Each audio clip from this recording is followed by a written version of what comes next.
ಆತ್ಮೀಯ ಸ್ಪಂದನ ವಾಹಿನಿ ವೀಕ್ಷಕರಿಗೆ ಕಲಾವಿದ ಸರಣಿ ಕಾರ್ಯಕ್ರಮದ ನೂತನ ಸಂಚಿಕೆ ಕಲಾ ಸೇನಾನಿ ಕಾರ್ಯಕ್ರಮಕ್ಕೆ ಆತ್ಮೀಯವಾದಂಥ ಸ್ವಾಗತ. ಹಲವಾರು ಕಲಾ ಪ್ರಕಾರಗಳಲ್ಲಿ ತಮ್ಮ ಸಾಧನೆಯನ್ನು ಮೆರೆದವರನ್ನ, ಅದ್ಭುತವಾದಂತಹ ಕಲಾವಿದರನ್ನ ಪರಿಚಯಿಸುವಂಥ ಮತ್ತು ಅವರ ನೆನಪಿನ ಒಂದಷ್ಟು ವಿಚಾರಗಳನ್ನು ಹಂಚಿಕೊಳ್ಳುವಂಥ ಕಾರ್ಯಕ್ರಮ ಇದು. ಇವತ್ತಿನ ದಿನ ನಮ್ಮ ಜೊತೆ ಇರುವಂತಹವರು ಕೇವಲ ಕಲಾವಿದರಲ್ಲ, ಇವರು ನಮ್ಮ ದೇಶವನ್ನು ಕಾಯ್ದಂತಹ ಸೈನಿಕರು, ಕಾರ್ಗಿಲ್ ಯುದ್ಧದಲ್ಲಿ ಪಾಲ್ಗೊಂಡವರು, ಅದ್ಭುತ ಕಲಾ ಸಂಘಟಕರು, ಜೊತೆಗೆ ಹಾಡುಗಾರರು, ರಂಗನಟರು, ಹೀಗೆ ಹಲವು ಪ್ರತಿಭೆಗಳನ್ನು ಹೊಂದಿರುವಂತಹ ಅದ್ಭುತ ವ್ಯಕ್ತಿತ್ವದ, ಸ್ನೇಹಮಯಿ ವ್ಯಕ್ತಿತ್ವದ ನಮ್ಮ ಆತ್ಮೀಯ ಗೆಳೆಯರಾಗಿರುವಂಥ ಶ್ರೀ ಅಶೋಕ್ ಅವರನ್ನು ಈ ಕಾರ್ಯಕ್ರಮಕ್ಕೆ ಸ್ವಾಗತಿಸಿಕೊಳ್ತಾ ಇದ್ದೇನೆ. ನಾನು ಈಗಾಗಲೇ ಹೇಳಿದ ಹಾಗೆ ಮಾತೃದೇವೋಭವ, ಪಿತೃದೇವೋಭವ, ಆಚಾರ್ಯ ದೇವೋಭವ ಅಂತ ಹೇಳ್ತೀವಿ. ಆದರೆ ಅದರ ಜೊತೆಗೆ ನಾವು ಸೈನಿಕ ದೇವೋಭವ ಅಂತ ಹೇಳಬೇಕು. ಪ್ರತಿನಿತ್ಯ ನಮಗಾಗಿ ನಾವು ಇವತ್ತು ಏನಾದರೂ ನೆಮ್ಮದಿಯಿಂದ ಇದ್ದೇವೆ ಅಂತ ಆದರೆ ಅದಕ್ಕೆ ಕಾರಣ ನಮಗೋಸ್ಕರ ತಮ್ಮ ಜೀವನವನ್ನು ಮುಡಿಪಾಗಿಟ್ಟು ರಾತ್ರಿ ಹಗಲು ನಮಗೋಸ್ಕರ ದೇಶವನ್ನು, ಈ ಮಣ್ಣನ್ನು ಕಾಯುವಂಥ ಯೋಧರು, ಅವರಿಗೊಂದು ದೊಡ್ಡ ಸಲಾಂ. ಅದರ ಪ್ರತಿನಿಧಿಯಾಗಿ ಹಲವಾರು ವರ್ಷ ಸೇನೆಯಲ್ಲಿದ್ದುಕೊಂಡು ಅಲ್ಲಿಂದ ಹೊರಬಂದ ಬಳಿಕ ಇಲ್ಲಿ ಉದ್ಯೋಗವನ್ನು ಮಾಡ್ತಾ ಕಲಾ ಪ್ರಾಕಾರಗಳಲ್ಲಿ ತನ್ನನ್ನು ತೊಡಗಿಸಿಕೊಳ್ತಾ ಓರ್ವ ಕಲಾ ಪೋಷಕರಾಗಿ, ಓರ್ವ ದೇಶ ಪ್ರೇಮಿಯಾಗಿ, ಓರ್ವ ಉತ್ತಮ ಸಂಘಟಕರಾಗಿ ಕಾಣಿಸಿಕೊಂಡವರು ಶ್ರೀ ಅಶೋಕ್ ಅವರು. ಅವರನ್ನು ಮತ್ತೊಮ್ಮೆ ಕಾರ್ಯಕ್ರಮಕ್ಕೆ ಸ್ವಾಗತಿಸಿಕೊಳ್ತಿದ್ದೆ. ಅಶೋಕಣ್ಣ, ನಿಮ್ಮ ಒಂದು ಇಷ್ಟು ಸೈನ್ಯದ ನೆನಪುಗಳು ಹೇಗಿತ್ತು? ಎಷ್ಟು ವರ್ಷ ಹೇಗೆ ಸೇವೆ ಮಾಡಿದೆ? 1988ರಲ್ಲಿ ನಾನು ಭಾರತೀಯ ವಾಯುಸೇನೆಗೆ ಕರೆ ಬಂತು. ಆಗ ಪೂರ್ಣಪ್ರಜ್ಞಾ ಕಾಲೇಜಲ್ಲಿ BSc ಸೆಕೆಂಡ್ ಇಯರ್ ಮಾಡ್ತಾಯಿದ್ದೆ. ಕರೆ ಬಂದಾಗ ಆವಾಗಿನ ಕಾಲದಲ್ಲಿ ಹೇಗಿತ್ತಂದರೆ ಪೂರ್ತಿ ಒಂದು ನಾಲೆಜ್ ಕೊಡೋರು ಯಾರೂ ಇಲ್ಲ. ಕರೆ ಬಂತು, ಮುಂದೆ ಹೋಗೋಣ ಅಂತ ಹೊರಟೆ. ಇವತ್ತಿನ ನೆನಪಿದೆ, ನಾನು ಹೊರಟಾಗ ನನ್ನ ತಾಯಿ ಕಣ್ಣಲ್ಲಿ ಕಣ್ಣೀರು, ಒಬ್ಬನೇ ಮಗ ಸೈನ್ಯಕ್ಕೆ ಹೋಗ್ತಾನೆ ಅಂತ. ಇಲ್ಲಿಯ ನಮ್ಮ ಜನರಿಗೆ ಮೊದಲಾಗಿ ಸೈನ್ಯ ಹೋಗೋದು, ಸೈನ್ಯದಲ್ಲಿ ಏನಾಗುತ್ತೆ ಅದೆಲ್ಲ ಅಷ್ಟೊಂದು ನಾಲೆಜ್ ಇಲ್ಲ. ಅಮ್ಮ ಸರಿ ಅಂತ ನಾನಂತೂ ಡಿಸೈಡ್ ಮಾಡಿದ್ದೆ, ಹೋಗಲೇಬೇಕು ಅಂತ ಹೋದೆ. 1988ರಲ್ಲಿ ಆರಂಭವಾಯಿತು. 2.5 ವರ್ಷ ಟ್ರೈನಿಂಗ್ ಕೊಡ್ತಾರೆ. ನಾನು ಹೋಗಿ ಸೇರಿದ್ದು ಟೆಕ್ನಿಕಲ್ ವಿಂಗಲ್ಲಿ, ಮುಖ್ಯವಾಗಿ ಇನ್ಸ್ಟ್ರುಮೆಂಟೇಷನ್ ಅಂತ ಏನಂತೇವೆ. ಒಂದು ವಿಮಾನದಲ್ಲಿ, ಫೈಟರ್ ಏರ್ಕ್ರಾಫ್ಟಲ್ಲಿ ಮುಂದುಗಡೆ ಹಲವಾರು ಇನ್ಸ್ಟ್ರುಮೆಂಟ್ಸ್ ಇರ್ತವೆ. ಏರ್ ಸ್ಪೀಡ್ ಇಂಡಿಕೇಟರ್ ಅಂತಾರೆ, ಆಲ್ಟಿಮೀಟರ್ ಅಂತಾರೆ, ಹೈಟ್ ತೋರಿಸುವಂಥದ್ದು, ಆಮೇಲೆ ಆಟೋ ಪೈಲಟ್ ಏನಂತಾರೆ, ಇಂಥದನ್ನೆಲ್ಲ ನಾವು ನೋಡ್ಕೊಳ್ಳಿಕ್ಕೆ.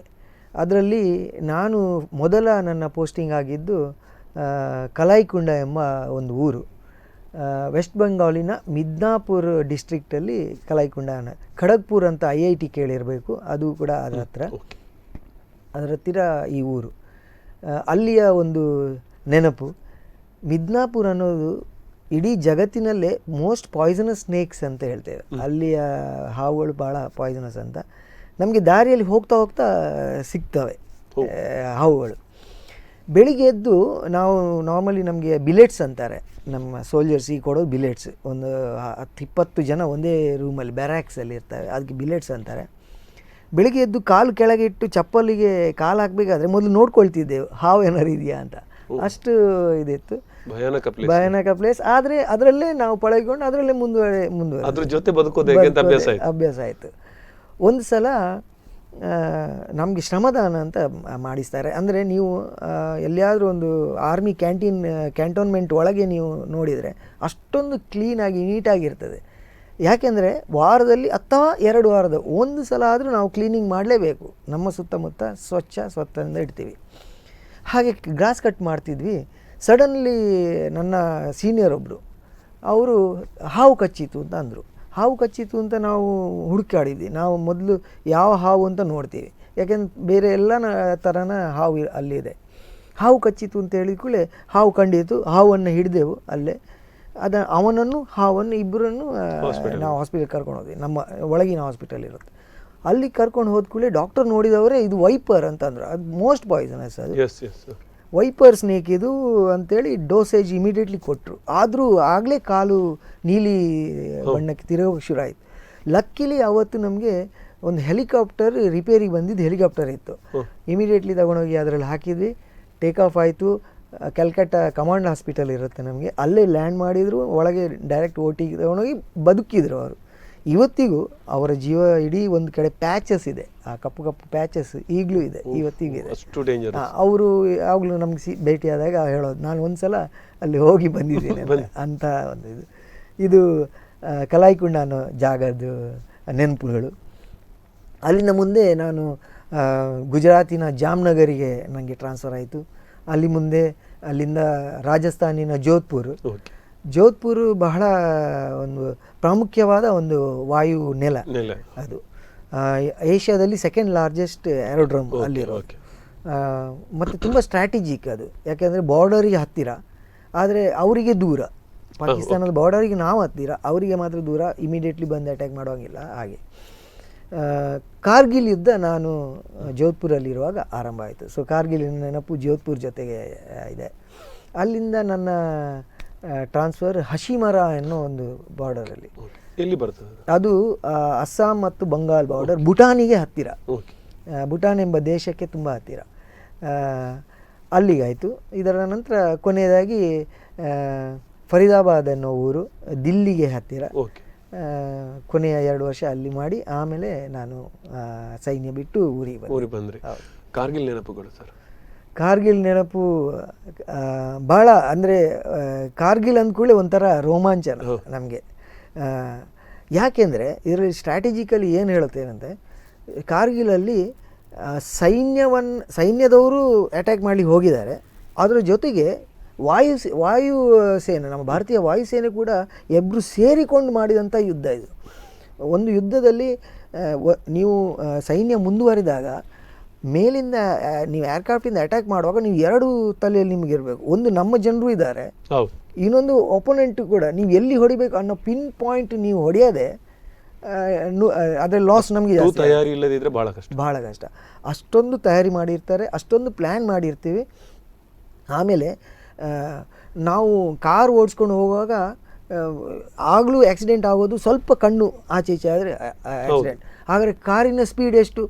ಮ್ಯಾಕ್ಸ್ 100, ಅಷ್ಟು. ಇನ್ನೂ ಅವನು ಆಕ್ಸಿಡೆಂಟ್ ಆಗುವಾಗ 120 ಇರ್ಬೋದು. ನಮ್ಮ ಫೈಟರ್ ಏರ್ಕ್ರಾಫ್ಟ್ ಮಿನಿಮಮ್ 320 ಸ್ಪೀಡಲ್ಲಿ, km/h ಸ್ಪೀಡಲ್ಲಿ ಮಿನಿಮಮ್ ಅಲ್ಲಿ ಸ್ಟಾರ್ಟ್ ಆಗುತ್ತೆ. ಆ ಮಿಲಿ ಸೆಕೆಂಡ್ಸಲ್ಲಿ ಅವರು ಡಿಸಿಷನ್ ತಪ್ಪಾದರೆ ಏನಾದರೂ ಅನಾಹುತ ಆಗುತ್ತೆ. ಅಂಥದ್ರಲ್ಲಿ ಅಷ್ಟು ಪರ್ಫೆಕ್ಟಾಗಿ ಪ್ಲ್ಯಾನ್ ಮಾಡ್ತಾರೆ. ಈಗಿನ ವಾರ್ಫೇರ್ ಬೇರೆ, ಎಲೆಕ್ಟ್ರಾನಿಕಲಿ ಎಲ್ಲ ಆಗಿರೋದ್ರಿಂದಾಗಿ ನನಗೆ ನೆನಪಿದೆ, ನಮ್ಮ ಹತ್ರ ನಾನು ಕೆಲಸ ಮಾಡಿದ್ದು MiG-27 ಅನ್ನೋ ಒಂದು ವಿಮಾನದಲ್ಲಿ. ಅದು ರಷ್ಯನ್ ಏರ್ಕ್ರಾಫ್ಟ್. ಇದರಲ್ಲಿ ಮಿಸೈಲ್ ಫಿಟ್ ಮಾಡ್ತೀವಿ. ಈ ಮಿಸೈಲ್ ಫಿಟ್ ಮಾಡಿದ ಮೇಲೆ ಮಿಸೈಲಲ್ಲಿ ಒಂದು ಕ್ಯಾಮರಾ ಇರ್ತದೆ. ಈ ಕ್ಯಾಮರಾವನ್ನು ಟಿ ವಿಗೆ ಕೊಡ್ತಾರೆ. ಪೈಲಟ್ ಕೂತಾದ ಮೇಲೆ ಮುಂದುಗಡೆ ಒಂದು ಟಿ ವಿ ಸ್ಕ್ರೀನ್ ಇರ್ತದೆ. ಈ ಟಿ ವಿ ಸ್ಕ್ರೀನಲ್ಲಿ ಆ ಕ್ಯಾಮರಾವನ್ನು ಅವ್ನು ನೋಡ್ಬೋದು. ಸಪೋಸ್ ಅವ್ನು ಫೈರ್ ಮಾಡಿದ ನಂತರ ಆ ಲ್ಯಾಟಿಟ್ಯೂಡ್ ಲಾಂಜಿಟ್ಯೂಡ್ ಅವನಿಗೆ ಸ್ವಲ್ಪ ಡಿಫ್ರೆನ್ಸ್ ಇದೆ ಅಂತ ಗೊತ್ತಾದರೆ ಇಲ್ಲಿಂದ ಕರೆಕ್ಷನ್ ಮಾಡಿ, ಇವನ್ ಆಫ್ಟರ್ ಫೈರಿಂಗ್ ಕರೆಕ್ಷನ್ ಮಾಡಿ ಮತ್ತೆ ಪಿನ್ ಪಾಯಿಂಟ್ ಫೈರಿಂಗ್ ಮಾಡುವ ಅಷ್ಟು ಕೆಪಾಸಿಟಿ ನಮ್ಮ ಇಂಡಿಯನ್ ಏರ್ಫೋರ್ಸಲ್ಲಿದೆ, ವಿಮಾನಗಳಲ್ಲಿದೆ. ಇಂಥದ್ದೆಲ್ಲ ಇಲ್ಲಿ ಕಾರ್ಗಿಲ್ ಯುದ್ಧ ಮೊದಲು ಆರಂಭವಾದದ್ದು ಅದು ಬಂದು ಮೇ 19th 13ರಿಂದ ಆ್ಯಕ್ಚುಲಿ ಮೇ 13ಕ್ಕೆ ಕಾರ್ಗಿಲಿನ ಹಿಲ್ಸಲ್ಲಿ ಒಬ್ಬ ಗೋಪಾಲ, ಅವನು ಇದು ಮೇಕೆ ಮೇಯಿಸುವವನು, ಅವನಿಗೆ ಮುಂದುಗಡೆ ಇನ್ನೊಂದು ಹಿಲ್ಸಲ್ಲಿ ಏನೋ ಮೂಮೆಂಟ್ ಕಂಡಿದ್ರು. ಅದನ್ನು ಬಂದು ಹೇಳ್ತಾನೆ. ಹೇಳಿದ ಮೇಲೆ ಇವ್ರು ಮತ್ತೆ ಅದನ್ನು ಟೆಸ್ಟ್ ಮಾಡಲಿಕ್ಕೆ, ಚೆಕ್ ಮಾಡಲಿಕ್ಕೆ ಇವ್ರದ್ದೊಂದು ತುಕಡಿಯನ್ನು ಕಳಿಸ್ತಾರೆ. ಇವರು ಹೋಗಿ ನೋಡಿದ ಮೇಲೆ ಕನ್ಫರ್ಮ್ ಆಗ್ತದೆ. ಆ ಮೆಸೇಜ್ ಬರ್ತದೆ. ಡೆಲ್ಲಿಯಲ್ಲಿ ಅದರ ಬಗ್ಗೆ ಚಿಂತನೆ ನಡೀತದೆ. ಮೇ 19ಕ್ಕೆ ಡಿಕ್ಲೇರ್ ಮಾಡ್ತಾರೆ, ಹೌದು ಅವರು ಒಳಗೆ ನುಸುಳಿದ್ದಾರೆ ಅಂತ. ಅಲ್ಲಿಂದ ವಾರ ಆರಂಭ ಆಗುತ್ತೆ. 19ನೇ ತಾರೀಕಿಗೆ ಸಂಜೆ ಸುಮಾರು ಒಂದು 6 ಗಂಟೆ ಹೊತ್ತಿಗೆ ನಮಗೆ 2 ಥರನ ಸೈರನ್ ಹೊಡಿತಾರೆ ನಮ್ಮ ಎಲ್ಲ ನೆಲೆಯಲ್ಲಿ. ಪ್ರಾಕ್ಟೀಸಿಗೆ ಒಂದು ಸೈರನ್, ಆ್ಯಕ್ಚುಯಲ್ ವಾರ್ ಆದರೆ ಒಂದು ಸೈರನ್. ಅದಕ್ಕೆ PAD ಅಂತಾರೆ, ಪ್ಯಾಸಿವ್ ಏರ್ ಡಿಫೆನ್ಸ್ ಅಂತ. ಪ್ಯಾಸಿವ್ ಏರ್ ಡಿಫೆನ್ಸಲ್ಲಿ ಒಂದು ಸೈರನ್ ಆದಾಗ ನಮ್ಗೆ ಗೊತ್ತು, ಅದು ಪ್ರಾಕ್ಟೀಸ್ ಮಾಡಲಿಕ್ಕೆ. ಅದರಲ್ಲೂ ಆಲ್ಮೋಸ್ಟ್ ಲೈಕ್ ವಾರ್ ಸಿಚುವೇಶನ್ ಎಲ್ಲವೂ ಮಾಡ್ತೇವೆ ನಾವು. ಇದು ಸೈರನ್ ನೋಡಿದಾಗ ಎಲ್ಲ ಕೆಲಸ ಬಿಟ್ಟು ಓಡಿ ಬಂದೆವು. ನಮ್ಮ ಟಾರ್ಮ್ಯಾಕಿಗೆ ಬಂದಾಗ ನಮ್ಮ ಕಮಾಂಡಿಂಗ್ ಆಫೀಸರ್ ಬಂದವರು, ಡೆಲ್ಲಿಯಿಂದ ನಮ್ಗೆ ಆರ್ಡರ್ ಬಂದಿದೆ, 13 ಏರ್ಕ್ರಾಫ್ಟನ್ನು ಬೆಳಿಗ್ಗಿನ 3 ಗಂಟೆ ಒಳಗೆ ನಾವು ರೆಡಿ ಮಾಡಿ ಮೆಸೇಜ್ ಕಳಿಸ್ಬೇಕು ಡೆಲ್ಲಿಗೆ, ನಮ್ಮ 13 ಏರ್ಕ್ರಾಫ್ಟ್ ರೆಡಿ ಇದೆ ಅಂತ, ನೀವೆಲ್ಲ ತಯಾರಿದ್ದೀರಾ ಅಂತ. ಯಾಕೆ ಏನು ಹೇಳಿಲ್ಲ, 13 ಏರ್ಕ್ರಾಫ್ಟ್ ರೆಡಿ ಇರಬೇಕು. ಆಮೇಲೆ ನಮ್ಗೆ ಗೊತ್ತಾಯಿತು there are war like situation ಇದೆ ಅಂತ. ಅಲ್ಲಿಂದ ಜೋಶ್ ಸ್ಟಾರ್ಟ್ ಆಯಿತು. 13 ಏರ್ಕ್ರಾಫ್ಟನ್ನು ನಾರ್ಮಲಿ ಏರ್ಕ್ರಾಫ್ಟ್ ನಾವು ಟಾರ್ಮ್ಯಾಕ್ ಬದಿಯಲ್ಲಿರುವ ಹ್ಯಾಂಗರ್ಸಲ್ಲಿ ಇಡ್ತೇವೆ, ಅದಕ್ಕೆ ಹ್ಯಾಂಗರ್ಸ್ ಅಂತಾರೆ. ದೊಡ್ಡ ದೊಡ್ಡ ನೀವು ಅಲ್ಯೂಮಿನಿಯಮಿನ ಒಂದು ಇದರ ಒಳಗೆ ಏರ್ಕ್ರಾಫ್ಟ್ ನಿಲ್ಲುವುದನ್ನು ಕಂಡಿರ್ಬೋದು, ಹೌದು, ಅದಕ್ಕೆ ಹ್ಯಾಂಗರ್ಸ್ ಅಂತಾರೆ. ಈ ಹ್ಯಾಂಗರ್ ಒಳಗೆ ನಾರ್ಮಲಿ ಒಂದು 10 ವಿಮಾನ ಇಡ್ಬೋದು. ಅದರ ನಂತರ ವಾರ್ ಲೈಕ್ ಸಿಚುವೇಶನ್ ಬಂದ ಕೂಡಲೇ ಅದನ್ನು ಅಲ್ಲಿಂದ ತೆಗೆದು ಪೆನ್ಸಲ್ಲಿ ಇಡ್ತೇವೆ. ಪೆನ್ಸ್ ಹೇಗಿರುತ್ತೆ ಅಂದರೆ ಅದು ರೌಂಡ್ ಇರ್ತದೆ, ಸಿಮೆಂಟೆಡ್, ನಾರ್ಮಲ್ ಫೈರಿಂಗಲ್ಲಿ ಏನು ಒಳಗೆ ಬರುವುದಿಲ್ಲ, ಅಷ್ಟು ದಪ್ಪಗಿನ ಸಿಮೆಂಟ್ ಇದರಲ್ಲಿ ಕವರ್ ಇರ್ತದೆ. ಎರಡು ಕಡೆ ಓಪನ್ ಇರ್ತದೆ. ಏರ್ಕ್ರಾಫ್ಟ್ ಕ್ಯಾನ್ ಟೇಕ್ ಆಫ್, ಈ ಕಡೆಯಿಂದ ಟೇಕ್ ಆಫ್ ಆಗ್ಬೋದು, ಈ ಕಡೆಯಿಂದ ಮಾಡೋದು. ನಮಗೆ ಯಾವ ರನ್ವೇ ಯೂಸ್ ಮಾಡ್ತೀವಿ ಅದರ ಪ್ರಕಾರ ಅದನ್ನು ಸ್ಟ್ರಾಟಜಿಕಲಿ ಸಿಚುವೇಟೆಡ್ ಇದೆಲ್ಲ. ಏರ್ಕ್ರಾಫ್ಟನ್ನು ನಾವು ತೊಗೊಂಡೋಗಿ ರೆಡಿಯಾಗಿಟ್ಟಿವು 13 ಪೆನ್ಸಲ್ಲಿ 13 ಏರ್ಕ್ರಾಫ್ಟ್. ನಾನು ಕೆಲಸ ಮಾಡುವ MiG-27 12 ಸ್ಟೇಷನ್ಸ್ ಇದೆ. ಸ್ಟೇಷನ್ಸ್ ಅಂದರೆ ಒಂದು ವಿಮಾನ, ಅದಕ್ಕೆ ವಿಂಗ್ಸ್, ಆಮೇಲೆ ಬಾಡಿ. ಈ ಬಾಡಿಯಲ್ಲಿ ಬೇರೆ ಬೇರೆ ಕಡೆ ಸ್ಟೇಷನ್ಸ್ ಅಂತವೆ. ಅಲ್ಲಿ ನಾವು ಮಿಸೈಲ್ ಫಿಟ್ ಮಾಡ್ಬೋದು, ಅಥವಾ ಬಾಂಬ್ ಫಿಟ್ ಮಾಡ್ಬೋದು, ಅಥವಾ ಗನ್ಸನ್ನು ಫಿಟ್ ಮಾಡ್ಬೋದು, ಅಥವಾ ಎಕ್ಸ್ಟ್ರಾ ಟ್ಯಾಂಕನ್ನು ಫಿಟ್ ಮಾಡ್ಬೋದು. ಸಪೋಸ್ ದೂರಕ್ಕೆ ಅವ್ನು ಫ್ಲೈ ಮಾಡೋದಾದರೆ ಎಕ್ಸ್ಟ್ರಾ ಟ್ಯಾಂಕ್ಸನ್ನು ಫಿಟ್ ಮಾಡ್ತೇವೆ. ಈ ಏರ್ಕ್ರಾಫ್ಟಲ್ಲಿ 2 ಎಕ್ಸ್ಟ್ರಾ ಟ್ಯಾಂಕ್ಸ್ ಬೇಕಿತ್ತು, ಆಮೇಲೆ ಉಳಿದ ಬಾಂಬ್ಸ್ ಮತ್ತು ಮಿಸೈಲ್. ನಮ್ಮ ಸ್ಕ್ವಾಡನಲ್ಲಿ ಈ ಮಿಸೈಲ್ ಫಿಟ್ ಮಾಡುವಂಥ ಒಂದು ಸಾಧನ ಇದೆ, ಒಂದು ಇಕ್ವಿಪ್ಮೆಂಟ್ ಇದೆ. ಅದು ಹೈಡ್ರಾಲಿಕಲಿ ಆಪ್ರೇಟ್ ಮಾಡಿ ಅದರಲ್ಲಿ ಮಿಸೈಲ್ ಇಟ್ಟು ಮೇಲೆ ಎತ್ತಿ ಅದನ್ನು ಫಿಕ್ಸ್ ಮಾಡ್ತೇವೆ. ಇಲ್ಲಿ ಏನಾಯಿತು, ಆ 2 ನಮ್ಮ ಇಡೀ ಸ್ಕ್ವಾಡನಲ್ಲಿ 2 ಇದೆ, 13 ಏರ್ಕ್ರಾಫ್ಟ್ ರೆಡಿ ಆಗಬೇಕು. ಹೇಗೆ ಮಾಡೋದು? ನಮ್ಮ ಲೀಡರ್ ಕರೆದ್ರು, ನೋಡ್ರಪ್ಪ ಹೀಗಿದೆ, 2 ಇರೋದು, V cannot use it on all, ಏನು ಮಾಡೋಣ ಸರ್? ಎತ್ತಿ ಇಡ್ತೇವೆ ಸರ್, ನೋ ಪ್ರಾಬ್ಲಮ್ ಅಂತ ಎಲ್ಲರೂ ಹೊರಟರು. ಆ ಥರ ಅಂದರೆ ನಾವು ಒಂದು ಯುದ್ಧದಲ್ಲಿ ಭಾಗಿಯಾಗ್ತಿದ್ದೇವೆ. ಎಷ್ಟು ಜನಕ್ಕೆ ಸಿಗ್ತದೆ ಅಂದ್ರೆ ಸೈನಿಕರಿಗೆ ಅದೇ ದೊಡ್ಡ ಒಂದು ಅವಕಾಶ, ಅದೇ ದೊಡ್ಡ ಒಂದು ಭಾಗ್ಯ. ನಾವು ಹಾಗೆ ಅನ್ಕೊಳ್ಳೋದು, ನಮಗೊಂದು ಭಾಗ್ಯ ಅದೊಂದು ಸಿಕ್ಕಿದೆ ಅಂದರೆ. ಇಲ್ಲಾಂದರೆ ನಾನು 20 ವರ್ಷ ಭಾರತೀಯ ವಾಯುಸೇನೆಯಲ್ಲಿ ಇದ್ದು ಬಂದಿದ್ದೇನೆ. ಎಷ್ಟೋ ಜನ ಹಾಗೆ 20-15 ವರ್ಷ ಮಾಡಿ ಬಂದಿದ್ದಾರೆ, ಯುದ್ಧ ಕಂಡವರು ಬಹಳ ಜನ ಕಮ್ಮಿ. ಹಾಗಾಗಿ ಆ ಯುದ್ಧ ನಾನು ಆ ಯುದ್ಧದಲ್ಲಿ ಇದ್ದೆ ಅನ್ನುವಾಗ ಹೆಮ್ಮೆ ಅದು ಯಾವತ್ತು, ಅದು ನಾನು ಯಾವಾಗಲೂ ಹೋಗಿ ಹೇಳೋದಾಗೆ. ನನಗೆ ಅದಕ್ಕಿಂತಲೂ ಇದು ಫಿಟ್ ಮಾಡಲಿಕ್ಕೆ ನಾವು ಹೊರಟೆವು. 1000 ಪೌಂಡ್ಸ್ ಒಂದು ಬಾಂಬ್, 1000 ಪೌಂಡ್ ಇದು, 1000 ಪೌಂಡ್ ಇದ್ದಿತ್ತು, 250 ಪೌಂಡ್, 500 ಪೌಂಡ್, ಹೀಗೆ ಬೇರೆ ಬೇರೆ ಇದರಲ್ಲಿ ಬಾಂಬ್ಸ್. ಆ 1000 ಪೌಂಡಿನ ಬಾಂಬನ್ನು ನಮ್ಮ ಹೆಗಲ ಮೇಲೆ ಎತ್ತಿ ಇಟ್ಕೊಳ್ಬೇಕು, ಅವನು ಫಿಟ್ ಮಾಡೋವರೆಗೆ. ಅಷ್ಟೊತ್ತು ನಾವು ಅದನ್ನು ಎತ್ತಿ ಇಡಬೇಕು. ಆದರೂ ಯಾರು ಕಿಮ್ಮಕ್ಕಂತ ಯಾರು ಹೇಳಲಿಲ್ಲ, ರೆಡಿ ಎಲ್ಲದಕ್ಕೆ ಮಾಡಿ ಬೆಳಿಗ್ಗಿನ ಸುಮಾರು 1.5-2 ಗಂಟೆ ಹೊತ್ತಿಗೆ ನಮ್ಮ 13 ಏರ್ಕ್ರಾಫ್ಟ್ ರೆಡಿ ಅಂತೇಳಿ, ಅಷ್ಟು ಜೋಶಾಗಿ ರೆಡಿ ಆಗಿದೆ ಅಂತೇಳಿ ನಮ್ಮ ಕಮಾಂಡ್ ಆಫೀಸರ್ ಹೇಳಿದೆ. ಕಮಾಂಡ್ ಆಫೀಸರ್ ಅದನ್ನು ರವಾನಿಸಿದ್ರು ದಿಲ್ಲಿಗೆ. We are ready, op ready ಅಂತ ಹೇಳ್ತೇವೆ. ವಿ ಆರ್ ಆಪ್ ರೆಡಿ ಅಂತ, ಆಪರೇಷನ್ಗೆ ರೆಡಿ ಅಂತ, ವಿ ಆರ್ ಆಪ್ ರೆಡಿ. ಆಗ ಎಲ್ರಿಗೂ ನೆನಪು, ರಾತ್ರಿ ಊಟ ಕೂಡ ಮಾಡಿಲ್ಲ, 6 ಗಂಟೆ ನೆನಪೇ ಇಲ್ಲ ಅದ್ರದ್ದು. ಊಟ ಬಂದಿತ್ತು, ಹೇಳಿದ್ದಾರೆ, ಅನೌನ್ಸ್ ಆಗಿದೆ, ಯಾರು ಕೇಳಲಿಲ್ಲ. 3 ಗಂಟೆ ಹೊತ್ತಿಗೆ ಇನ್ಯಾರು ಊಟ ಮಾಡೋದು? ಯಾಕೆಂದ್ರೆ 5 ಗಂಟೆಗೆ ನಮಗೆ ಟೇಕ್ ಆಫ್ ಆಗಬೇಕು. ಮತ್ತೆ ವಾಪಸ್ ಹೋಗುದು ಯಾರು ಬೇಡ ಅಂತೇಳಿ ಅಲ್ಲೇ ಟಾರ್ಮ್ಯಾಕಲ್ಲಿ ವಿಮಾನ ಕೆಳಗೆ 2 ಗಂಟೆ ನಿದ್ದೆ. ಅದರಲ್ಲಿ 2 ಗಂಟೆ ಆದ ಕೂಡಲೇ ಮತ್ತೆ ಸ್ಟಾರ್ಟ್ ಆಯಿತು, ಅಲ್ಲಿಂದ ಟೇಕ್ ಆಫ್. ಹೀಗೆ ಕಾರ್ಗಿಲ್ ಯುದ್ಧ ಅಲ್ಲಿಂದ ಆರಂಭವಾಯಿತು. ಇದು ನಮ್ಮ ಭಾರತೀಯ ವಾಯುಸೇನದಲ್ಲಿ ನಡೆಯುವಂಥ ಚಿತ್ರಣ. ಅದೇ ಆರ್ಮಿ ಅವ್ರದ್ದು ಈಗ ನಾವು ಕೇಳಿ, ಅವ್ರು ಹೇಳೋದನ್ನು ಕೇಳಿ ತಿಳ್ಕೊಂಡು, ಅವ್ರು ಹೇಳ್ತಾರೆ ಅಲ್ಲಿ ಇದಾದಾಗ ಹಿಲ್ಸ್, ಕಾರ್ಗಿಲ್ ಅನ್ನೋ ಹಿಲ್ಲನ್ನು ಅದೇ ದೊಡ್ಡ ಚಾಲೆಂಜ್. ಇವ್ರು ಏರ್ಬೇಕಾದ್ರೆ ಇವ್ರು ಕೆಳಗಿಂದ ಹೋಗ್ಬೇಕು. ಅವರು ಸ್ಟ್ರಾಟಜಿಕ್ ಪಾಯಿಂಟ್ ಅಲ್ಲಿ ಅವ್ರು ಇರೋದು, ಅವರು ಅಷ್ಟು ಫೈರಿಂಗ್ ಮಾಡಿದ್ರು. ಇವ್ರೇನು ಮಾಡಿದ್ದಾರೆ, ಅದು ಒಂದು ಸ್ಪೆಸಿಫಿಕ್ ಕಾರ್ಗಿಲ್ ಆ ಟಾಪನ್ನು, ಪಟ್ನಿ ಟಾಪ್ ಅಲ್ಲಿ ಮೇಲೆ ಹೋಗಿ ಹಿಡೀಲಿಕ್ಕೆ 3 ಭಾಗವಾಗಿ ಮಾಡಿ ಇವರು ತಮ್ಮನ್ನು ಮಾತ್ರ ತೋರಿಸ್ಕೊಂಡಿದ್ದಾರೆ ಅಷ್ಟೇ, ನಾವು ಇಲ್ಲಿದ್ದೀವಿ ಅಂತ. ಇವರು ಅಲ್ಲಿಗೆ ಮತ್ತೆ 2 ತುಕಡಿಯನ್ನು ಹಿಂದಿಂದ ಕಳಿಸಿ ಅಲ್ಲಿಂದ ಅಟ್ಯಾಕ್ ಮಾಡಿ ಅವರು ಹಿಡಿದಾಗ ಅಲ್ಲಿಂದ ಕೆಲವರು ಸತ್ರು, ಕೆಲವರು ತಪ್ಪಿಸ್ಕೊಂಡು ಹೋದ್ರು. ಅದ್ಭುತವಾದಂತ ಒಂದು ತ್ಯಾಗ ಖಂಡಿತ. 100% ನಾವು ಸಾಯ್ತೇವೆ ಗೊತ್ತಿದೆ ಅವನಿಗೆ, ಗೊತ್ತು. ಅದರಲ್ಲೂ ಬಾರ್ನ್ ಲೀಡರ್ಸ್ ಅಂತಾರಲ್ಲ, ಅದು you will find it in army. Born leaders ಅಂತ ನಾವೇನು ಹೇಳ್ತೇವೆ, ಇವ್ರ ಲೀಡರ್ ಅವ್ರ leader, born leaders are there. ಅವನು ಮೊದಲು ಎದೆ ಕೊಡೋದು ಅವನು. ಆ ಲೀಡರ್ ಮುಂದೆ ಹೋಗಿ ಹೇಳ್ತಾನೆ, ನಾನು ಮುಂದೆ ಹೋಗ್ತಿದ್ದೀನಿ, ನೀವು ಸೈಡಿಂದ ಬನ್ನಿ ಅಂತ. ಲೀಡರ್ಸ್ ಇದ್ದಾರೆ. ಅದು ಎಷ್ಟು ಪ್ರಾಯ, 22, 23, 24 ಈ ಪ್ರಾಯದಲ್ಲಿ ಇಂಥ ನಾವು ಫಿಲ್ಮ್ ಅಲ್ಲಿ ನೋಡ್ಬೋದು, ಕಥೆಯಲ್ಲಿ ಕೇಳ್ಬೋದು, ನಿಜವಾಗಿ ಅದನ್ನು ಊಹೆ ಮಾಡ್ಲಿಕ್ಕೆ ಕಷ್ಟ. ಅದೇ ಈಗ ಇನ್ನು ಕೆಲವರು ಏನಂದ್ರೆ ಅದು ಹಾಗೆ ಅಂತ ಹೇಳ್ತಾರೆ, ನೀವು ಹೋಗ್ತೀರಾ ಅಂದ್ರೆ ಯಾರಿಲ್ಲ, ಅದಕ್ಕಿಲ್ಲ ಹೇಳಲಿಕ್ಕೆ ಸುಲಭ ಇರ್ತದೆ ತುಂಬಾ. ಯಾಕಂದ್ರೆ ಹೆಚ್ಚಿನವರು ಸಮಸ್ಯೆ ಇದೆ, ನೀವು ಸಜೆಷನ್ ಕೊಡ್ಲಿಕ್ಕೆ ತುಂಬಾ ಈಸಿ ಇರ್ತಾರೆ, ಮಿಲಿಟರಿ ಅವರು ಹಾಗೆ ಹೀಗೆ ಅಂತ. ಬಟ್ ಆ ಸಿಚುವೇಶನ್ ನಮ್ಮ ಮನೇಲಿ ನಾವು ಅಂದ್ಕೊಂಡ್ರೆ really hats off you sir. ಒಬ್ಬ ಪೈಲಟ್ ಬಂದು ವಿಮಾನದಲ್ಲಿ ಕೂತ್ಕೊಳ್ಳುವಾಗ ಅವನು ಫುಲ್ ಜಿ ಸೂಟ್ ಅಂತ ಹೇಳ್ತೇವೆ ಅದಕ್ಕೆ. ವಿಮಾನ ನಾರ್ಮಲಿ ಏರ್ಕೊಂಡು ಹೋಗುವಾಗ ಎಷ್ಟು ಫೋರ್ಸ್ ನಿಮ್ಮ ಮೇಲೆ ಇರ್ತದೆ ಅಂದರೆ it comes to around 2 to 3 G. ಅಷ್ಟು G ಫೋರ್ಸ್ ನಿಮ್ಮ ಮೇಲೆ ಇಫೆಕ್ಟ್ ಆಗ್ತದೆ. ನಿಮ್ಮ ಎಲುಬು ಇಲ್ಲಿಂದ ಮೇಲೆ ಫುಲ್ ಕ್ರಶ್ ಆದಷ್ಟು ಫೋರ್ಸ್ ಬೀಳ್ತದೆ. ಅದಕ್ಕಾಗಿ ಜಿ ಸೂಟ್ ಅಂತ ಅವ್ರು ವ್ಯಾರ್ ಮಾಡ್ತಾರೆ. ನೀವು ನೋಡಿರ್ಬೋದು, ಹೆಲ್ಮೆಟ್ ಇಟ್ಕೊಂಡು ನಡೆಯುವಾಗ ಒಂಥರ ಗ್ರೀನ್ ಕಲರ್ ಇದು ಹಾಕೋತಾರೆ, ಅದು ಜಿ ಸೂಟ್ ಹಾಕೊಳ್ಳೋದು. ಅದರ ಒಳಗೆ ಪ್ರೆಷರ್ ಕೊಡ್ತೀವಿ ನಾವು. ಅವ್ರು ಬಂದು ಕೂತ ಮೇಲೆ ಅವರನ್ನು ಟೈಅಪ್ ಮಾಡಿದ್ವಿ. ಇದೆಲ್ಲ ಹಾಕಿದ ನಂತರ ಏರ್ಕ್ರಾಫ್ಟ್ ಸ್ಟಾರ್ಟಪ್ ಕೊಡ್ತೇವೆ. ಸ್ಟಾರ್ಟಪ್ ಆದಮೇಲೆ ಅವ್ನು ಹೊರಡುವಾಗ ಅವ್ನು ಸೆಲ್ಯೂಟ್ ಕೊಡ್ತಾನೆ. ಕೆಳಗೆ ನಿಂತ ಒಬ್ಬ ಲೀಡರ್ ಇರ್ತಾನೆ, ನಾವು ಎಲ್ಲರೂ ಇರ್ತೀವಿ, ಅದರಲ್ಲಿ ಒಬ್ಬ leader, he will salute back.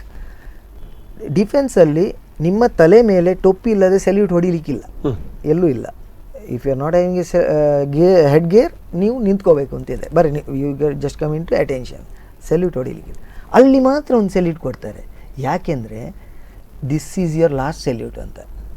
ಅವ್ನು ಹೊರಡೋಗ್ಲಿ, ಅವನು ನಾನು ಸತ್ತರೆ ನಾನು ರೆಡಿ ಅಂತೇಳಿ ಸೆಲ್ಯೂಟ್ ಹೊಡೆದೇ ಹೋಗುದು ಅಂಥ ಪೈಲಟ್ಸ್. ಅಂದರೆ ನಮ್ಮ ಸಾವುಗಳ ಬಗ್ಗೆ ನಾವು ನಿರ್ಧಾರ ಮಾಡ್ಕೊಳ್ಳುವಷ್ಟು, ಅಂದ್ರೆ ಅಷ್ಟೊಂದು ಖಡಕ್ ಏನು ಮನಸ್ಸು ದೃಢ ನಿರ್ಧಾರದಲ್ಲಿ ಇರ್ತದೆ ಅಂತ ಹೇಳ್ಬೋದಲ್ಲ ಸರ್?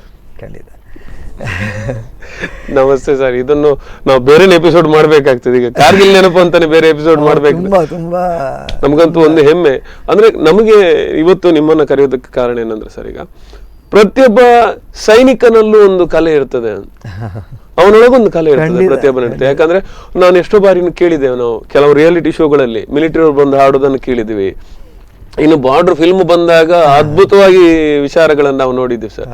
ಈಗ ಅಶೋಕಣ್ಣನ ಬಗ್ಗೆ ನಾನು ಸೈನಿಕ ಅನ್ನೋದನ್ನು ಬಿಟ್ರೆ ಉತ್ತಮವಾಗಿ ಹಾಡುವವರು, ಸಂಘಟಕರು, ಯುವ ಸಂಘಟನೆಯನ್ನು ಕಟ್ಟಿ ಬೆಳೆಸಿದವರು, ಜೊತೆಗೆ ಅತ್ಯುತ್ತಮ ಆಕ್ಟರ್.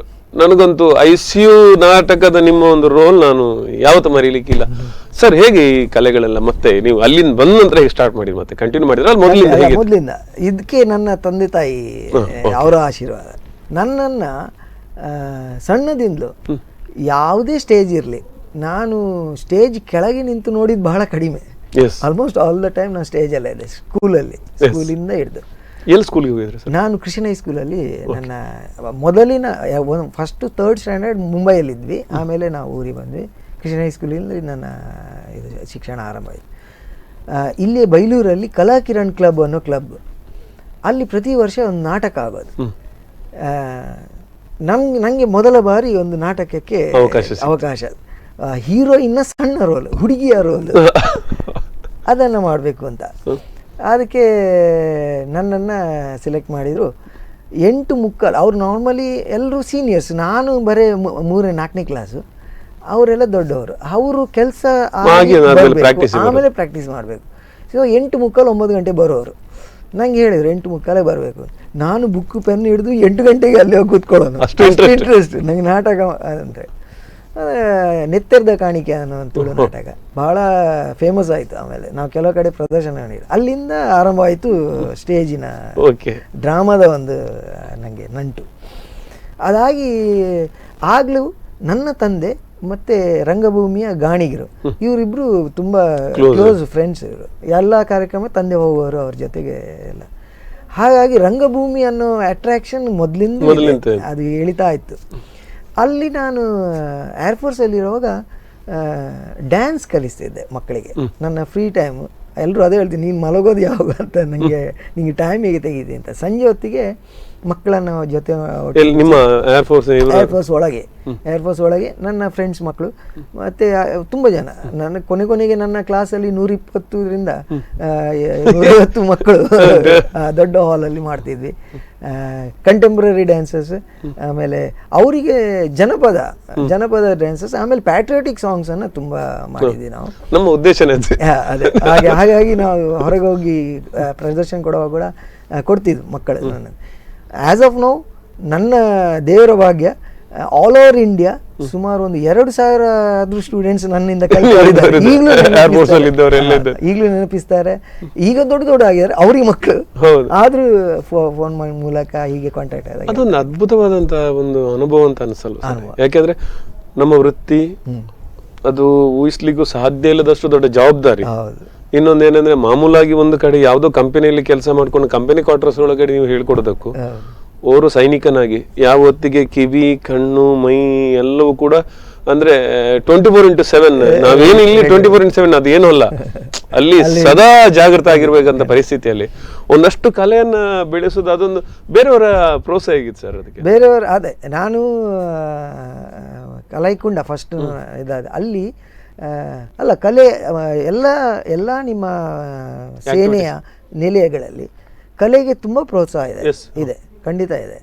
ಅದಲ್ಲದೆ ನಮ್ಮ ಹಿಂದೂಯಿಸಮ್ ನಮ್ಮ ಆಚರಣೆಗಳು ಅದನ್ನಲ್ಲಿ ಯಾವುದನ್ನು ಬಿಡುವುದಿಲ್ಲ, ಅಲ್ಲಿ ಖಂಡಿತ ಮಾಡ್ತೀವಿ.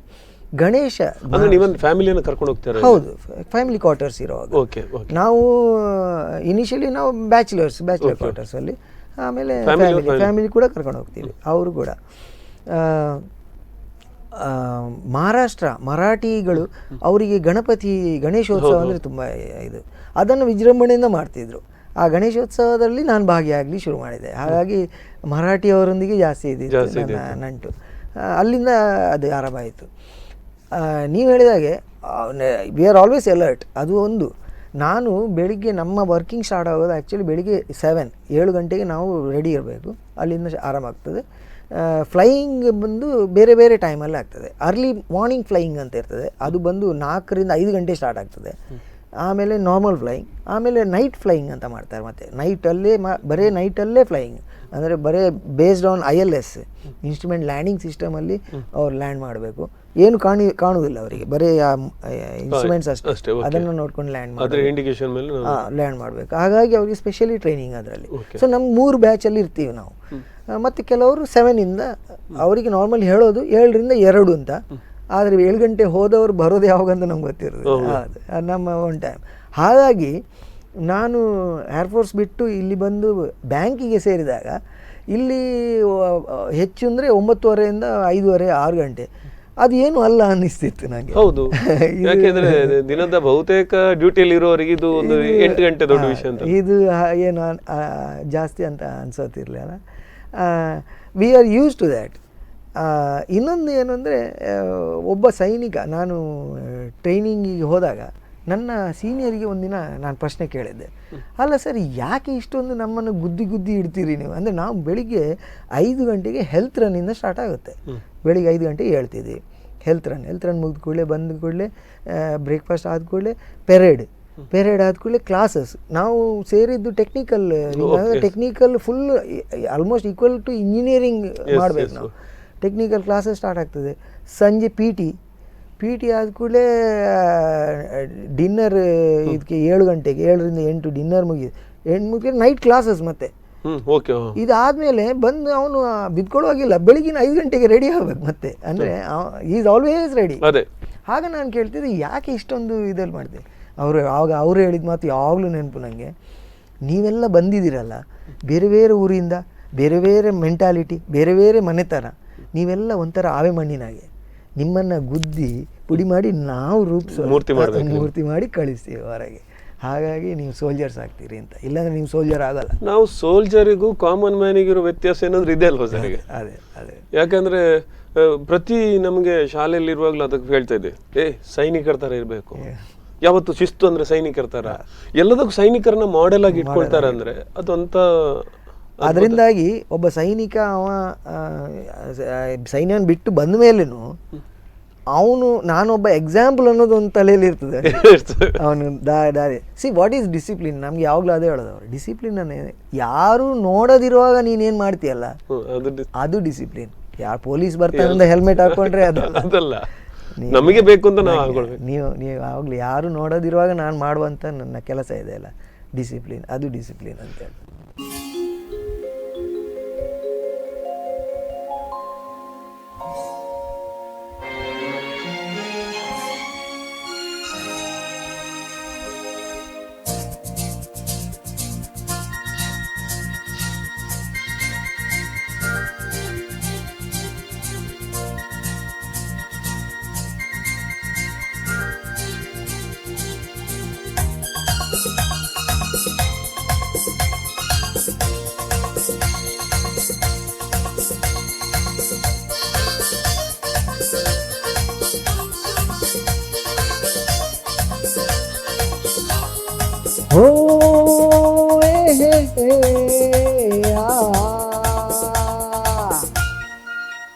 मेरे सपनों की रानी कब आएगी तू, आई रुत मस्तानी कब आएगी तू, बीती जाए जिंदगानी कब आएगी तू, चलिया तू चलिया। मेरे सपनों की रानी कब आएगी तू, आई रुत मस्तानी कब आएगी तू, बीती जाए जिंदगानी कब आएगी तू, चलिया तू चलिया।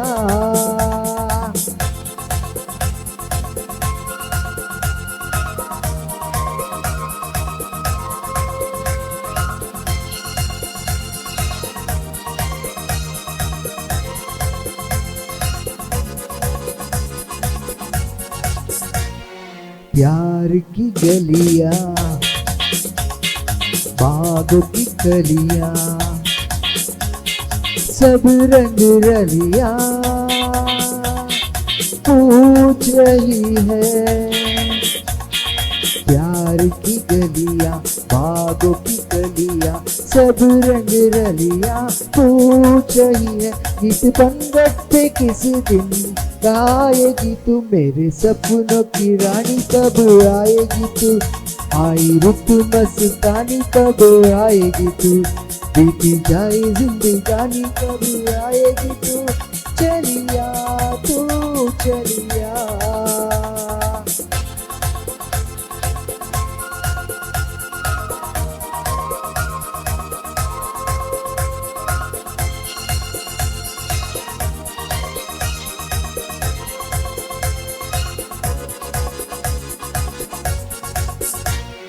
फूल से खिल के पास आ दिल के, दूर से मिल के चैन आए। फूल से खिल के पास आ दिल के, दूर से मिल के चैन आए।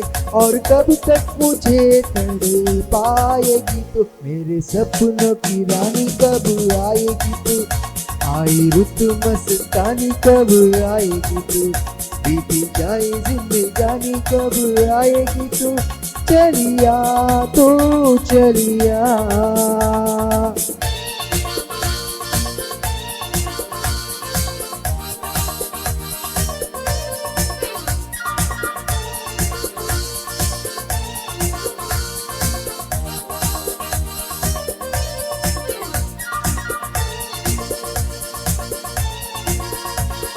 क्या है भरोसा आशिक दिल का और किसी पे ये आ जाए। क्या है भरोसा आशिक दिल का और किसी पे ये आ जाए। आ गया तो बहुत पछताएगी तू, मेरे सपनों की रानी कब आएगी तू, आई रुत मस्तानी कब आएगी तू, बीती जाए जिंदगानी कब आएगी तू, चलिया तू चलिया।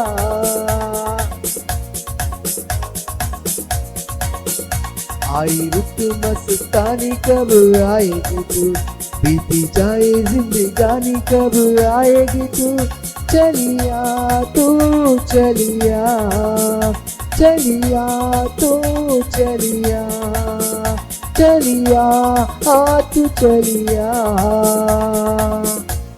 ಕಲಾವಿದ ಸರಣಿ ಕಾರ್ಯಕ್ರಮದ ನೂತನ ಸಂಚಿಕೆ ಕಲಾ ಸೇನಾನಿ ಮುಂದುವರಿಯುತ್ತೆ ಸಣ್ಣ ವಿರಾಮದ ಬಳಿಕ.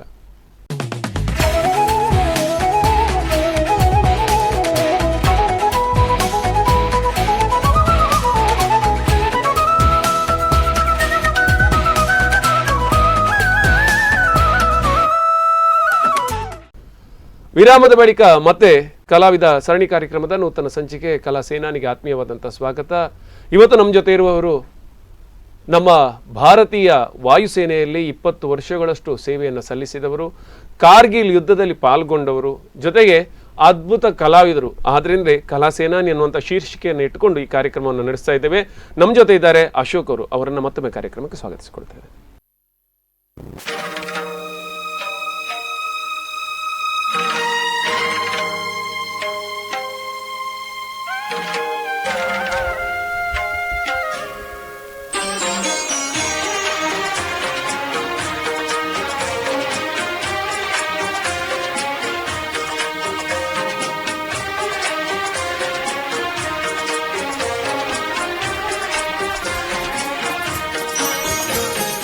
दिल है कि मानता नहीं,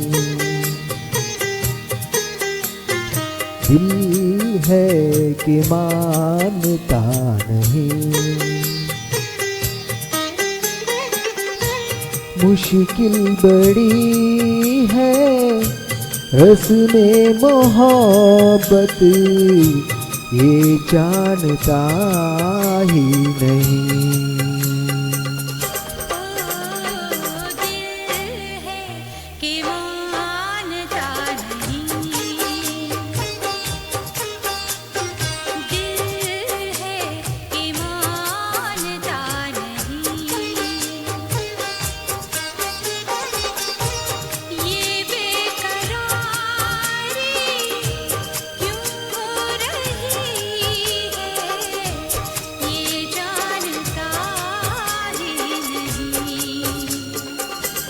हो दिल है कि मानता नहीं,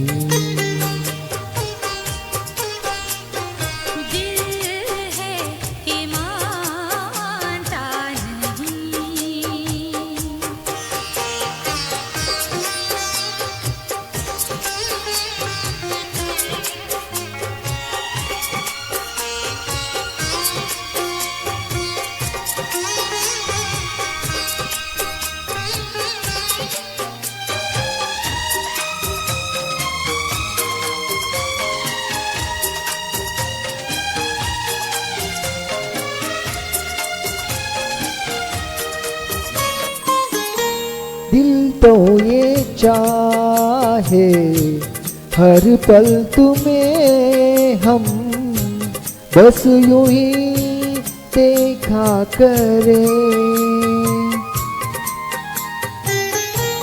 मर के भी हम ना तुमसे जुदा हो, आओ कुछ ऐसा करें, मुझ में समा जा, पास आ जा, हमदम मेरे हम नशी. दिल है कि मानता नहीं, दिल है कि मानता नहीं.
ಅಶೋಕಣ್ಣ, ಆಮೇಲೆ ಈಗ ರಂಗ ಚಟುವಟಿಕೆಗಳು ಹೇಗೆ ನಿಮ್ಮದು? ಬೇರೆ ಸಾಂಸ್ಕೃತಿಕವಾಗಿ ಏನೆಲ್ಲ ಕೆಲಸಗಳು?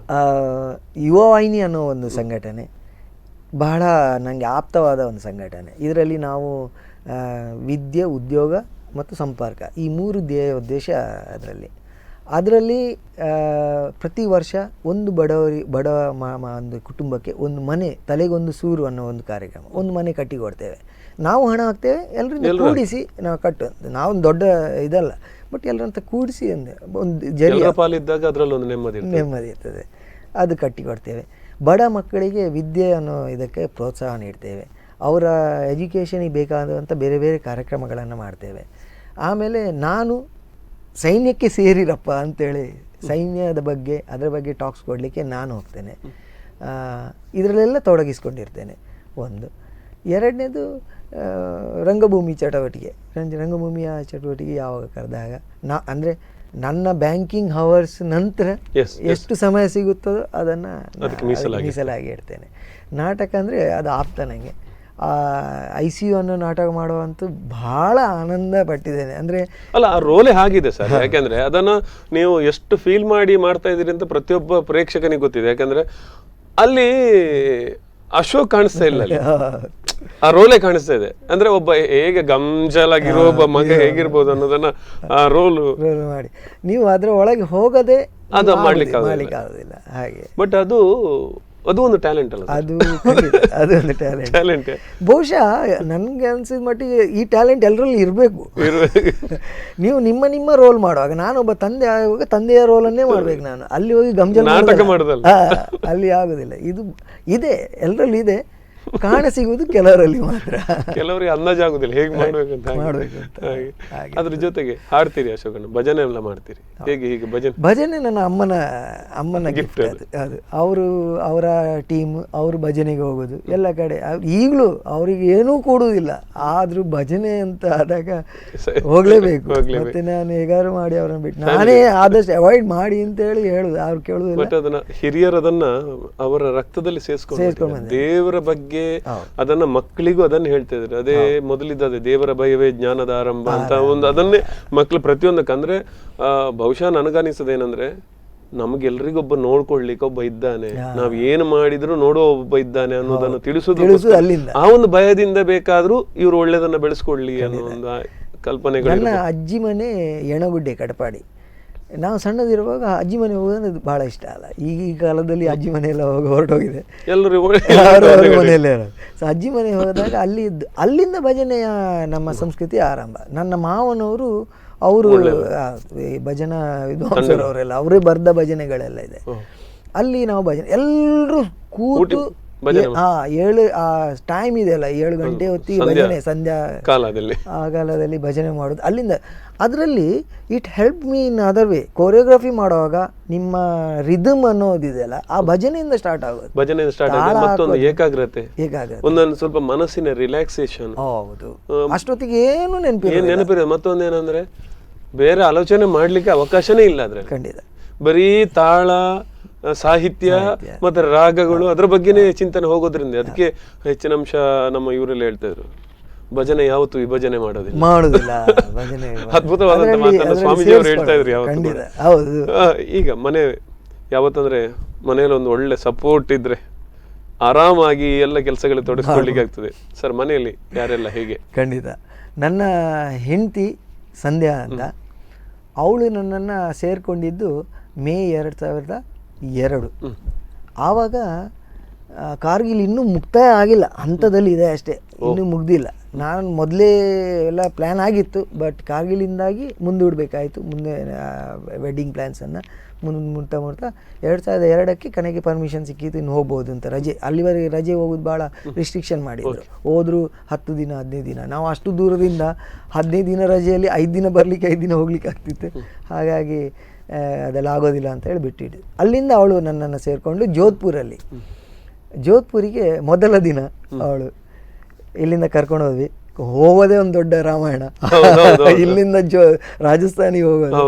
ಮುಂಬೈಗೆ ಹೋದ್ವಿ. ಮುಂಬೈಯಿಂದ ಟ್ರೈನ್ ಚೇಂಜ್ ಇತ್ತು. ಟ್ರೈನ್ ಚೇಂಜ್ ಆಗಬೇಕಾದ್ರೆ ಮೊದಲ ದಾಂಪತ್ಯ ಜೀವನ ಆರಂಭ. 8 ಬ್ಯಾಗುಗಳು ನನ್ನ ಸುತ್ತ.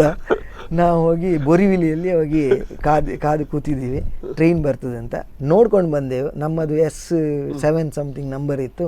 ಆ S7 ಎಲ್ಲಿ ಬರುತ್ತೆ ಅಂತ ಮೊದಲೇ ನೋಡ್ಕೊಂಡು ಅಲ್ಲೇ ಹೋಗಿ ಎಲ್ಲ ಇಟ್ಕೊಂಡು ಕಾಯ್ದು. ಅನೌನ್ಸ್ ಆದಾಗ ಅವನು ಇಂಜಿನಿನ ನೆಕ್ಸ್ಟ್ S1 ಸ್ಟಾರ್ಟ್ ಆಗಬೇಕಾದ್ರೆ ಅವನು ಇಂಜಿನನ್ನು ಉಲ್ಟಾ ಕನೆಕ್ಟ್ ಮಾಡಿ ಬಂತು. S7 ಇಲ್ಲಿ ಬರ್ಬೇಕಾದ್ರೆ S7 ಇನ್ನೊಂದು ಎಲ್ಲೋ ಮದುವೆ ಅಲ್ಲಿಂದ ಲಕ್ಕಿಲಿ ನನ್ನ ಫ್ರೆಂಡ್ ಅದೇ ಟ್ರೈನಲ್ಲಿ ಊರಿಂದ ಬರ್ತಾ ಇದ್ದ. ಅವನನ್ನು ಒಟ್ಟಿಗೆ ಇದ್ದೇವೆ ಅಂತ ಗೊತ್ತಾಯ್ತು. ಅವನು ಅಲ್ಲೇ ಇದರಲ್ಲಿ ಹೇಳ್ದ, ಇಲ್ಲೆಲ್ಲ S7 ಆ ಕಡೆ ಇದೆ, ನೀನೊಂದು ಕೆಲಸ ಮಾಡು, ಈಗ ಇಲ್ಲಿ ಅವಳನ್ನೇ ಇಲ್ಲೇ ಏರಿಸ್ಬಿಡು ಯಾವುದೋ ಒಂದು ಬೋಗಿಯಲ್ಲಿ, ಸಾಮಾನು ಅಲ್ಲಿ ತಗೊಂಡು ಟ್ರೈ ಮಾಡುವ ಅಂತ. ಅಲ್ಲಿ ರನ್ನಿಂಗಲ್ಲೇ ಮಾಡಿದ್ದು. ಅಷ್ಟೊತ್ತಿಗೆ ಟ್ರೈನ್ ಸ್ಟಾರ್ಟ್ ಆಯಿತು. ಮತ್ತು ಯಾವ ಬೋಗಿಗೆ ಸಿಕ್ಕಿತ್ತು ಅಲ್ಲಿ ಸಾಮಾನನ್ನು ಒಳಗೆ ಹಾಕಿದ್ವಿ. ಅಂತೂ ಇಂತೂ ಸೇರಿಕೊಂಡ್ವಿ ರಾಜಸ್ಥಾನ ಸೇರಿದ ನಂತರ ನನ್ನ ಫ್ರೆಂಡ್ ರಾತ್ರಿ ಊಟಕ್ಕೆ ಕರೆದ್ರು.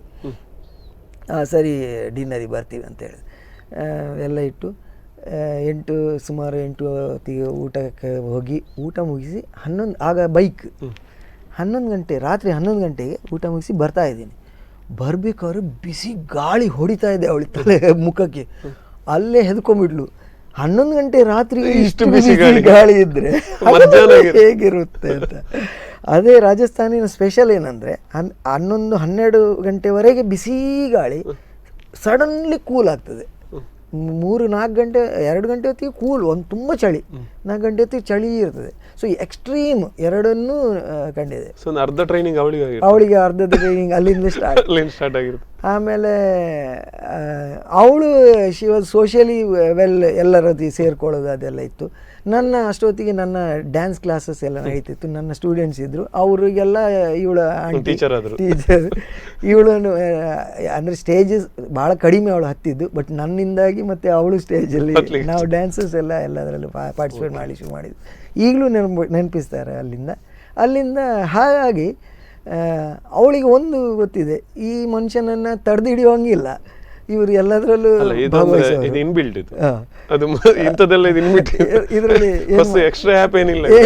ಏನಿಲ್ಲ. ಹಾಗಾಗಿ ಇಟ್ಸ್ ಬೆಟರ್ ಟು ಸಪೋರ್ಟ್ ಅಂತ. ಸೊ ಅವಳು ಎಲ್ಲಿ ಆದ್ರು ನಾನು ಮತ್ತೊಂದು ನನಗೆ ಪ್ಲಸ್ ಪಾಯಿಂಟ್ ಏನಂದ್ರೆ, ನಾನು ಎಲ್ಲಿ ಹೋಗ್ಬೇಕಾದ್ರೆ ಅವಳು ಫೈಕಾಲೆ ಒಟ್ಟಿಗೆ ಹೋಗೋದು. ಅದು ಎಂಥದೇ ಕಾರ್ಯಕ್ರಮ ಇರಲಿ ನಾವು ಜೊತೆಗೇ ಇರ್ತೀವಿ. ಹಾಗಾಗಿ ಶಿ ನೋಸ್ ಆಲ್ ಎಲ್ಲ ಆಯಾಮಗಳನ್ನು ಕಂಡಿದ್ದಾಳೆ. ಮಗ ಫಸ್ಟ್ PUC ಓದ್ತಾ ಇದ್ದಾನೆ, ಅಂಶ್ ಅಂತ. ಅವನು ಇನಿಷಿಯಲಿ ಅವನು ಏರ್ಫೋರ್ಸ್ ಕಂಡವನು. ಫಸ್ಟಿನ 4 ವರ್ಷ 4 ಶಾಲೆಯಲ್ಲಿ ಅವನದ್ದು. LKG ಬೇರೆ, UKG ಒಂದರಲ್ಲಿ, ಫಸ್ಟ್ ಒಂದರಲ್ಲಿ, ಸೆಕೆಂಡ್ ಒಂದರಲ್ಲಿ, ಹೀಗೆ 4 ಶಾಲೆಗಳು 4 ವರ್ಷ. ಆನಂತರ ಇಲ್ಲಿ ಬಂದು ಸೆಟ್ಲ್ ಆಗಿ, ಹಾಗಾಗಿ ವಿದ್ಯೋದಲ್ಲಿ ಕಲಿತ. ಈಗ ಪೂರ್ಣ ಪ್ರಜ್ಞದಲ್ಲಿ ಫಸ್ಟ್ PUC ಕಲಿತಾ ಇದ್ದಾನೆ. He is very fond of football ಅಂದರೆ ಪ್ರಾಣ. ರಾತ್ರಿ ಅದು ನಮ್ಮ ಬ್ಯಾಡ್ ಲಕ್ಕಿಗೆ ಮ್ಯಾಚಸ್ ನಡೆಯೋದೇ ರಾತ್ರಿ, ಇವನು ಕೇಳೋದೆಲ್ಲ ಮ್ಯಾಚ್ ಅಂತ. ನಾನು ಓಕೆ ಅಂದರೆ ಹೆಚ್ಚು ನಾವು ಒತ್ತಡ ಹೇರುವಾಗಿಲ್ಲ.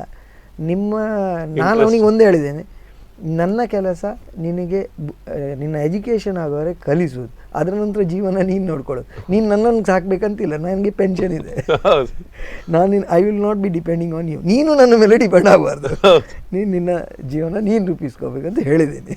ಖಂಡಿತ ಸರ್, ಖುಷಿಯಾಗಿರಿ, 100 ಕಾಲ ಖುಷಿಯಾಗಿದ್ದುಕೊಂಡು ಒಳ್ಳೆಯ ಸಾಧನೆ ನಿಮ್ಮ ಮಗನಿಂದಲೂ ಆಗಲಿ, ಅಪ್ಪ ಮಾಡಿದಂಥ ಸಾಧನೆಗಳಿಗೆ ಇನ್ನಷ್ಟು ಹೆಚ್ಚಿನ ಅಂಶವನ್ನು ಸೇರಿಸುವಾಗೆ ಆಗಲಿ.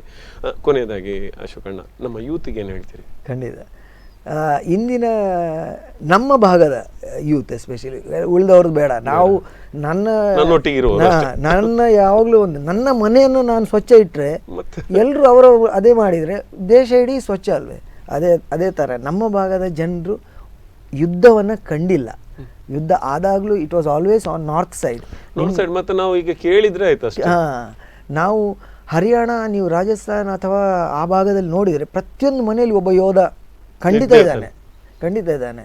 ಹಾಗಾಗಿ ನಮ್ಮ ಭಾಗದ ಜನರು, ನಮ್ಮವರು ಇಲ್ಲಿಂದ ಬಹಳ ಕಡಿಮೆ. ನಾನೊಬ್ಬ ಸೈನಿಕನಾಗಲು ಇಚ್ಛಿಸ್ತೇನೆ ಅನ್ನೋರು ತುಂಬ ಕಡಿಮೆ. ಹಾಗಾಗಿ ವಾಟ್ ಐ ಫೀಲ್, ನಾನು ಒಬ್ಬ ಮನುಷ್ಯನಾದದ್ದು ಸೈನ್ಯದಿಂದಾಗಿ. ಹಾಗಾಗಿ ಮನುಷ್ಯನಾಗಿ, ನೀವು ಮೊದಲು ಮನುಷ್ಯನಾಗಿ. ಈಗಿನ ಜನಾಂಗ ಹೇಗಿದೆ ಅಂದರೆ, ನಾವು ಮನುಷ್ಯರನ್ನು ಉಪಯೋಗಿಸ್ತೀವಿ, ವಸ್ತುಗಳನ್ನು ಪ್ರೀತಿಸ್ತೀವಿ. ಅದು ಮಾಡಬೇಡಿ, ವಸ್ತುಗಳನ್ನು ಉಪಯೋಗಿಸಿ ಮನುಷ್ಯರನ್ನು ಪ್ರೀತಿಸಿ. ಅದ್ಭುತ ಮಾತು. ಖಂಡಿತ ಇಷ್ಟೊತ್ತು ನಿಮ್ಮ ಜೊತೆ ಮಾತಾಡ್ತಿದ್ವಿ. ಒಬ್ಬ ಕಲಾ ಸೇನಾನಿ ಅನ್ನುವಂಥ ಒಂದು ಹೆಸರನ್ನು ಇಟ್ಕೊಂಡು ನಾವು ಇದಕ್ಕೆ ಕಾರ್ಯಕ್ರಮ ಮಾಡಿದ್ವಿ. ಯಾಕಂದ್ರೆ ನೀವು ಸೇನಾನಿ ಹೌದು, ಕಲಾ ಸೇನಾನಿ ಹೌದು ಅನ್ನೋ ಕಾರಣಕ್ಕೆ ಬೇಕಾಗಿ. ಬಹಳಷ್ಟು ಖುಷಿ ಆಯ್ತು ಅಶೋಕಣ್ಣ.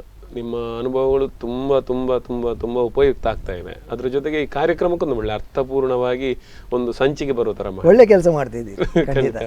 ಅದ್ರ ಜೊತೆಗೆ ಇನ್ನೊಂದಿನ ಕಾರ್ಗಿಲ್ ನೆನಪುಗಳಂತಲೇ ಕಾರ್ಯಕ್ರಮವನ್ನು ಮಾಡೋಣ. ನಮ್ಮೆಲ್ಲ ವೀಕ್ಷಕರ ಪರವಾಗಿ, ನಮ್ಮ ಸ್ಪಂದನ ವಾಹಿನಿಯ ಪರವಾಗಿ ನಿಮಗೆ ಅಭಿನಂದನೆಗಳನ್ನು ಸಲ್ಲಿಸ್ತಾ ಇದ್ದೇವೆ. ಧನ್ಯವಾದ.